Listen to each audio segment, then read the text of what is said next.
public citizen. Trump presents unprecedented conflicts of interest in first year. A new report profiles the organizations and government officials who spent money at Trump properties during the president's first year in office.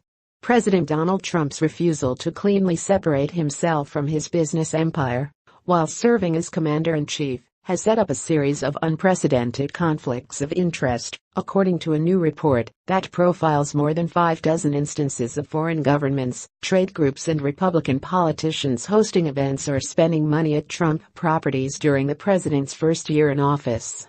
The report, published Tuesday by the progressive consumer rights nonprofit Public Citizen, argues that organizations and foreign governments are able to curry favor with the president by giving money to his business empire, effectively paying tribute to Trump by frequenting his properties.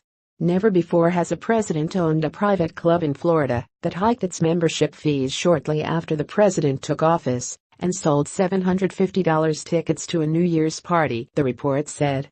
Trump drew the ire of ethics watchdogs last year when he announced he'd delegate control of the Trump empire's day-to-day operations to his sons, Donald Jr. and Eric, but that he wouldn't establish a blind trust or fully divest himself from his business interests, as has been customary of previous presidents.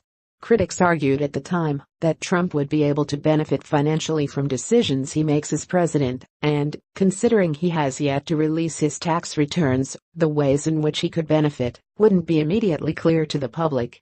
Some also argued that his continued ownership of his properties would allow others to buy access to his ear. The Public Citizen report profiles several instances in which the American Petroleum Institute, the National Mining Association and Oxbow Carbon LLC, a Koch-owned petroleum company, held events at Trump properties during the past year. The report notes the optics of those events aren't great, considering one of the president's largest areas of focus during his first year in office was relaxing environmental regulations on oil and mining and expanding drilling access to more parts of the country. Why does this matter? Trump's investments still benefit Donald Trump, the report said. Companies with major financial interests at stake with the federal government have been big users of Trump properties. Trump, however, has countered criticisms of his proximity to his real estate holdings by saying they're an asset to his White House work. He has hosted prominent international politicians, such as Japanese Prime Minister Shinzo Abe, and taken advantage of a less formal setting in an effort to strike deals. Trump's regular travel to Mar-a-Lago and his other properties has been repeatedly criticized during his first year in office, especially considering each trip is subsidized by taxpayer dollars. The Washington Post estimates Trump spent 116 of his first 346 days in office, 33.5% of his first year, at a Trump property, likely playing golf once every 4.7 days.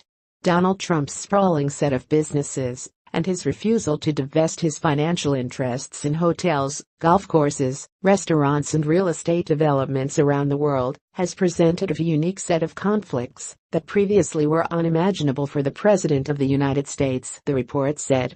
It's worth noting, however, that Public Citizen doesn't have a history of being a strong Trump proponent.